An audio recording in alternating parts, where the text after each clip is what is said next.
My name's Emma. Jack and I have a son, Liam, who's 20 and off at college right now. We've been scrimping and saving for years to keep him there, cutting corners, skipping vacations, you name it, all so he could have a shot at something bigger. We live in the house my grandmother left us when she moved into a nursing home. It's large, comfy, but nothing fancy, just feels like home. Jack works at the local hardware store, and I manage the front desk at a doctor's office. We make do, living a no-frills kind of life, and that's just fine by us. It was a Thursday afternoon, sun hanging just right, made you think about calling it a day early. But then Jack's phone rang, cutting through any thoughts of an early weekend. I was chopping carrots, mind half on dinner, half on a list of bills that needed paying, when I heard him answer. Hello? Mom? Slow down, what's wrong? His face went white as he listened. I stopped what I was doing, towel in hand, watching him pace. He ended the call, looking shaken. That was my dad, he said, sinking into the couch like his strings had been cut. Their business tanked. Bankrupt. They've lost everything, even the house. My heart sank. Oh, Jack, that's terrible. What are they planning to do? They want to come stay with us. Just for a bit, they said, till they sort something out. I hesitated, thinking about our already tight budget, the quiet order of our life that was about to be upended. And what did you tell them? He rubbed his neck, a sure sign he was stressed. Told them I'd talk to you first. It's your house, Emma. Wouldn't just spring that on you without checking. Jack's parents, Frank and Helen, they weren't the easygoing type. High flyers, used to the good life, and our simple setup was miles from what they were accustomed to. You know how they are, Jack. This house, it ain't their style. I know. He looked uneasy. But they're my folks, Em. They're stuck. Thinking of all the times they'd visited, noses turned up at our modest living, it was clear they'd be like fish out of water here. But then, picturing them desperate enough to ask for help, my resolve softened. All right, they can come. But it's temporary, right? Just till they're back on their feet?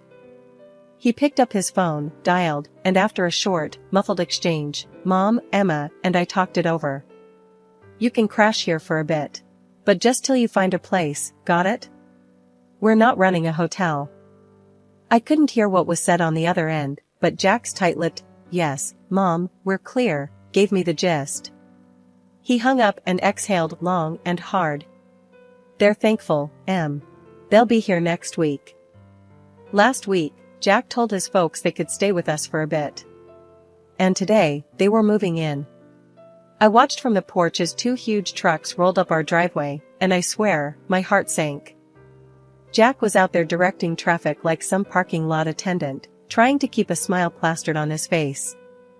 Frank was the first to barrel out of the car, a big grin on his face, clapping Jack on the back so hard you'd think he'd won the lottery and not just moved into his son's house. Emma, darling. Helen swept up to me, all perfumed and peppy, planting a kiss on my cheek that felt more like a branding iron. You're an angel, for letting us invade like this. I forced a smile, my eyes darting to the mountain of stuff they were unloading. It's no problem, Helen. But, is this all of it? Oh, this is just the essentials. She waved a dismissive hand, as if the pile of furniture and boxes wasn't already swallowing our front yard. The rest we've put in storage. Essentials? I bit my tongue to keep from saying anything rash. If these were essentials, I dreaded to think what they'd left behind. Jack caught my eye, and I could tell he was thinking the same thing. Let's get this stuff inside then, Jack said, more to himself than anyone else. Frank and Helen directed the movers with the kind of authority you'd think they were moving into a palace, not our modest little home. The movers shuffled past, hauling in armchairs, countless boxes, and, would you believe it, a grandfather clock. Who needs a grandfather clock in their temporary home? Right there, boys, just set it all there, Frank directed, pointing at various spots around our living room, which was rapidly disappearing under a sea of their belongings. I pulled Jack aside while the movers took a breather. Jack, this is crazy. They've brought enough to furnish a whole house. Where are we going to put all this? Jack rubbed his temples. I know. I'll talk to them, okay? Let's just get through today. We retreated as the movers continued their work. The whole ground floor was turning into a replica of Frank and Helen's old house. Every corner filled, every space taken over. By the time the movers were done, our once cozy living room looked more like a storage unit. Dinner that night was a chaotic affair. We barely found the table under all the clutter. Frank and Helen seemed oblivious to the mess, chatting away about their journey here. Emma, you really should try this wine, Frank said, popping open a bottle of something French and probably more expensive than our entire grocery budget for the week. We're so grateful to you both, Helen chimed in, her voice sugary enough to give you cavities. It's just till we find our feet. Yeah, about that, Jack started, clearing his throat. We need to talk about some ground rules. Space is tight, and... Oh, don't worry about it, son. Frank waved him off. We'll manage just fine. Won't we, dear? He smiled at Helen, who nodded enthusiastically. I looked around at our invaded space, the piles of boxes, the fancy ornaments, crowding out our simple decorations. Manage just fine? I wasn't so sure about that. Living with Frank and Helen had been an adjustment, to put it mildly. A few days have passed since they moved in, and just when I thought we'd settled into some kind of routine, the kitchen became the new battleground. It was a Tuesday evening, and I was fixing dinner like usual. Something simple and hearty, spaghetti with a homemade tomato sauce. I was stirring the pot when Helen waltzed into the kitchen, her nose wrinkling as if she'd just walked into a barn. What's that smell? She asked, her tone dripping with disdain. It's dinner, I replied, keeping my voice as steady as I could manage. Spaghetti night. Spaghetti? She scoffed, peering over my shoulder. Where's the meat? The fresh herbs? This is what you feed us? Jack, hearing the commotion, wandered in, drying his hands on a dish towel. What's the problem? His mom turned to him with a look that could curdle milk. The problem, Jack, is that we're expected to eat this.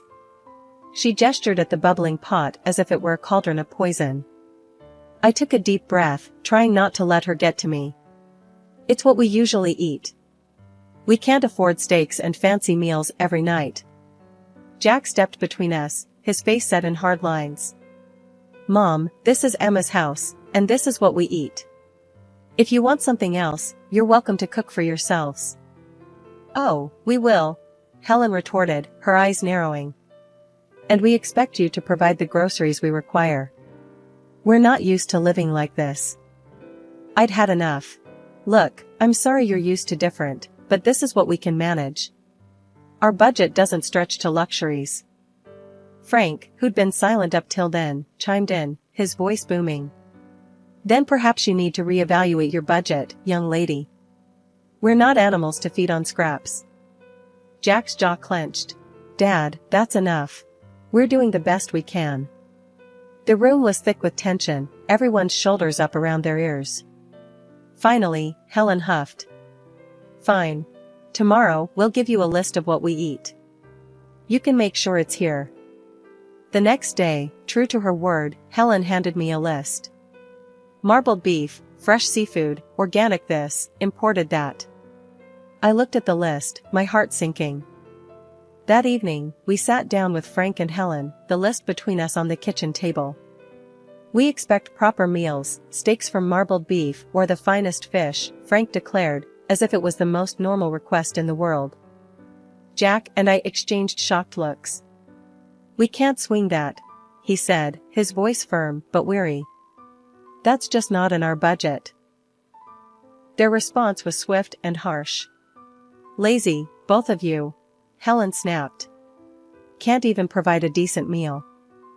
In the end, feeling cornered, I caved to their demands.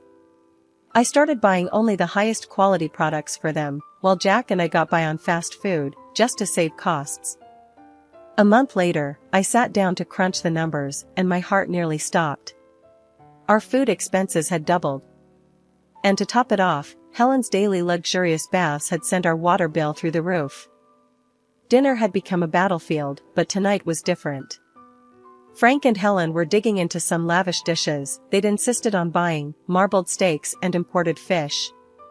Meanwhile, Jack and I sat across from them, our plates filled with the simple pasta we could afford.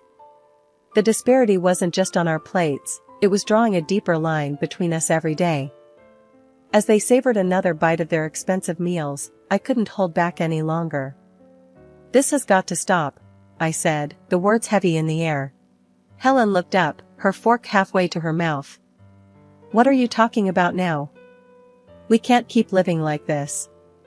Eating separately, different meals, it's ridiculous. From now on, everyone in this house eats the same. And we're sticking to what we can afford." Frank laughed, a harsh sound that grated on my nerves. "You expect us to eat that slop?" "It's not slop, it's dinner. It's what we eat," I shot back, my patience fraying. The laughter vanished from Frank's face, replaced by a scowl. Helen chimed in, her tone sharp and accusing. "How can you be so greedy and lazy?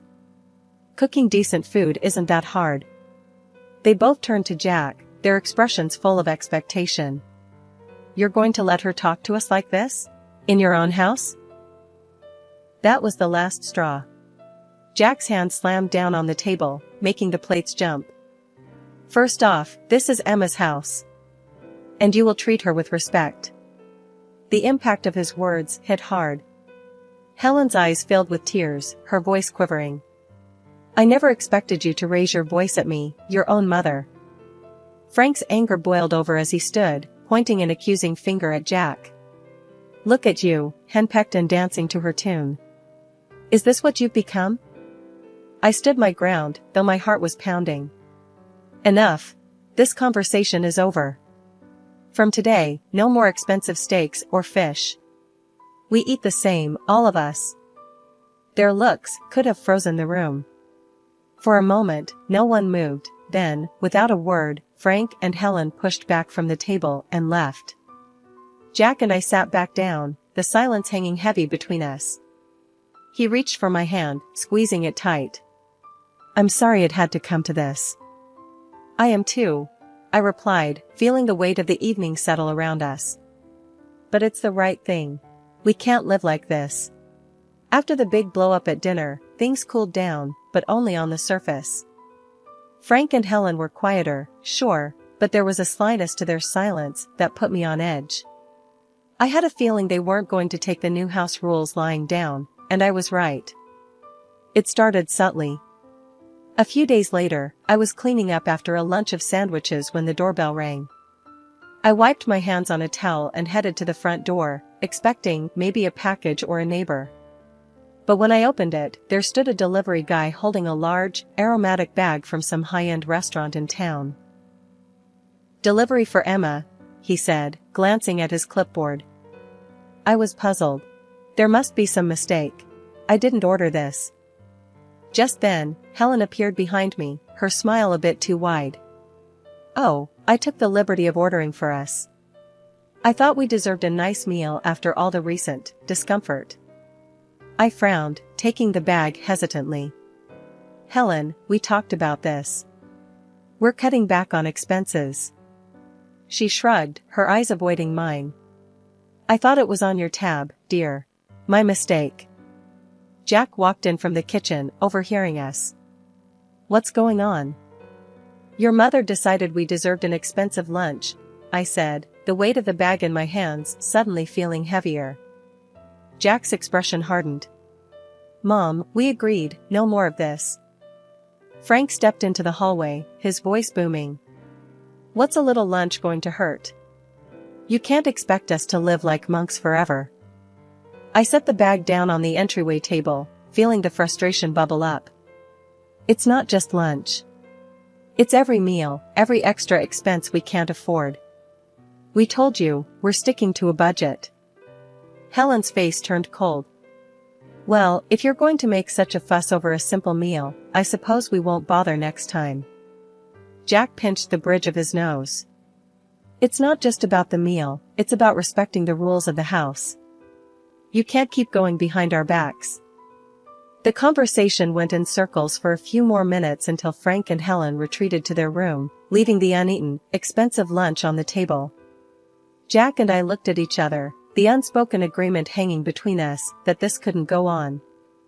"I'll call the restaurant, explain the situation, and cancel any future orders made without our consent," I said, picking up the phone. Jack nodded, his jaw set. "I'll talk to them again. This sneaky stuff has to stop." The peace was short-lived after the incident with the unauthorized lunch. Helen and Frank seemed to simmer just below the surface, and you could cut the tension in the house with a knife. I was washing dishes one evening when the calm shattered once again. Jack had just come in from the yard, looking weary. I was about to ask him about his day when the loud crash from the living room had us both running. We found Frank standing over a broken vase, one of the few decorations I really cared about. "What happened here?" Jack asked, trying to keep his voice level. "It slipped," Frank said, barely looking regretful. "Accidents happen." But his tone was all wrong. It wasn't apologetic, it was defiant. Jack bent down to pick up the pieces, and I couldn't help but say, "This vase was from my grandmother. It's been here longer than I have." Helen scoffed from the doorway. "It's just a vase. You can get another." "That's not the point, Helen," I snapped, feeling my frustration rise. "The point is respect, something that's clearly lacking here." "You want to talk about respect?" Frank shot back, his voice raising. "What about respecting us? Treating us like second-class citizens in this house?" Jack stood up, facing his father. "You're living here by our goodwill, Dad. Remember that." "It doesn't feel like goodwill," Helen chimed in, her words sharp. "It feels like we're unwelcome."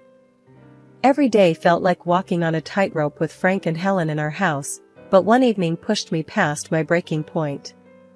We were sitting around the dinner table, the same place that had witnessed countless arguments now, when Helen casually dropped her latest bombshell.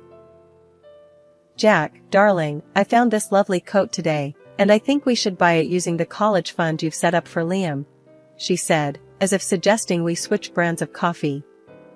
I choked on my water, coughing as I set my glass down hard on the table. "What did you just say?" I managed, my voice a mix of disbelief and rising anger. Helen smiled sweetly, clearly mistaking my shock for compliance. "It's just money, dear. Liam can always take out loans for college. I really need a new coat." Jack, who'd been quietly seething beside me, slammed his fork down. "Mom, that's out of the question. That money is for our son's education. We're not using it for anything else." Helen's face twisted into a scowl. "How can you deny your own mother a simple request?" "It's not simple, and that's final," I snapped, feeling the last of my patience evaporate. Frank chimed in, his voice raised to a shout. "You're both being unreasonable and cruel. We're your family." The threat came next, his voice cold and calculated. "Maybe the local press would be interested to know how you treat your family." "What about your bosses, huh? Would they like to know?" I felt a mix of fury and fear churn in my stomach, but I knew we couldn't cave. "Enough," I shouted back, standing up. "This is not how family treats each other. You two need to find another place to live. This isn't working." Helen burst into tears, playing the victim, while Frank continued to hurl accusations and threats. The dinner ended with them storming out of the room, leaving Jack and me in stunned silence. Once the house was quiet, I retreated to the bedroom and dialed my grandmother. She picked up after a few rings, her voice a comforting presence. "Grandma, it's Emma," I said, my voice thick with emotion. "What's wrong, dear?" she asked, her tone immediately alert. I poured out everything, the demands, the threats, the impossible situation with Helen and Frank. She listened without interrupting, her quiet hums a steady reassurance in the background. When I finished, there was a brief pause. Then, decisively, she said, "I'll come to stay with you for a couple of months." "Are you sure, Grandma? What about the nursing home?" "I'm sure. It sounds like you need me there, and I'm not one to sit by when my family is in trouble," she declared, her voice resolute. When Grandma arrived, It was like a gust of fresh air swept through the house. She might have been older and moved a little slower, but her spirit was as fiery as ever. Frank and Helen were visibly put off by her sudden presence, their discomfort clear as day. "I'll be staying on the ground floor," Grandma declared firmly the moment she rolled through the door, her suitcase following behind her like a loyal companion. "I expect some things will need to be moved." Frank tried to mask his irritation with a forced smile. "Of course, we'll make you comfortable. Won't we, Helen?" Helen nodded stiffly, her eyes darting around, probably calculating what they'd need to shift or hide away. I couldn't help but feel a surge of relief. Finally, someone was putting them in their place. As soon as the movers finished rearranging the furniture to make room for Grandma, she called a family meeting in the living room. "Now, I've heard quite a bit from Emma about what's been going on here, and I'm not pleased," she began, her tone stern, cutting through any pretense of pleasantries. Frank opened his mouth to protest, but Grandma raised her hand, silencing him. "I'm not done. This house is still mine, technically. And while I've allowed Emma and Jack to live here without rent, that doesn't extend to you too." The blood drained from Helen's face. "You want us to pay rent?" she sputtered. "Yes, I do. $4,000 a month," Grandma stated flatly. "That's outrageous," Frank exclaimed, standing up from his chair. "We can't afford that." "Well, considering the costs you've been racking up here, I'd say you can afford to cut back on your luxuries," Grandma shot back. "But we're family," Helen tried, her voice quivering slightly. "Family doesn't exploit each other," Grandma countered. "Since you've been enjoying a lifestyle beyond your means on my granddaughter's dime, I think it's only fair." Frank and Helen were at a loss for words, exchanging glances as if looking for an out, but finding none. "And one more thing," Grandma continued. "If you think the rent is too high, you're welcome to find somewhere else to live. Or, if you decide to stay, you'll provide me with daily assistance. I need help getting around, meals prepared, and someone to ensure I'm taken care of." Helen's mouth opened and closed like a fish out of water, her earlier bravado evaporated completely. Frank, who had always prided himself on his independence, looked like he'd been punched in the gut. "Think it over," Grandma finished, her voice softening just a tad. "I'll need your answer by tomorrow morning." As they retreated to their room, presumably to discuss their limited options, Grandma turned to us, her expression softening. "Don't you worry, kids. We'll sort this mess out." The morning after Grandma laid down her new house rules, it was like someone had flipped a switch in Frank and Helen. I walked into the kitchen to find them packing their things, a pile of boxes already forming at the door. "We've decided to move out," Frank announced, not looking up from the box he was sealing. "We found a small apartment. We'll take our things and go." Helen was quieter, busily stuffing things into bags, her movements sharp and quick. "It's for the best," she muttered, almost to herself, but loud enough for me to hear. The rest of the morning was a blur of activity. Boxes and furniture moved out the door. Jack helped, more out of a sense of duty than anything else. By mid-afternoon, their part of the house was eerily empty, the echo of their departure hanging in the air. Once they'd driven off, Grandma, who'd been watching quietly from her chair, gave me a knowing look. "Well, that's that then. They'll be all right, you know. Sometimes a little hardship is needed to bring people back to earth." We found out later that they'd sold most of their belongings to cover the rent and their other debts. The luxurious life they were used to was trimmed down to essentials, much like their new apartment. Grandma stayed with us for 2 more weeks, a comforting presence in the house. But eventually, she decided it was time to return to her nursing home. Driving her back to the nursing home, I felt a mix of sadness and relief. "Thanks for everything, Grandma. We couldn't have managed without you." She waved off my thanks with a chuckle. "Oh, nonsense. You're stronger than you think. Just remember to stand up for yourselves. No one else will do it for you." I hugged her goodbye, promising to visit soon. When I got home, the house seemed bigger, quieter. That night, we sat on our porch, the evening air cool and pleasant. Life had thrown us a curveball, but we had caught it, dealt with it, and were ready to move on. Whatever came next, we knew we could handle it together, with or without anyone else's approval.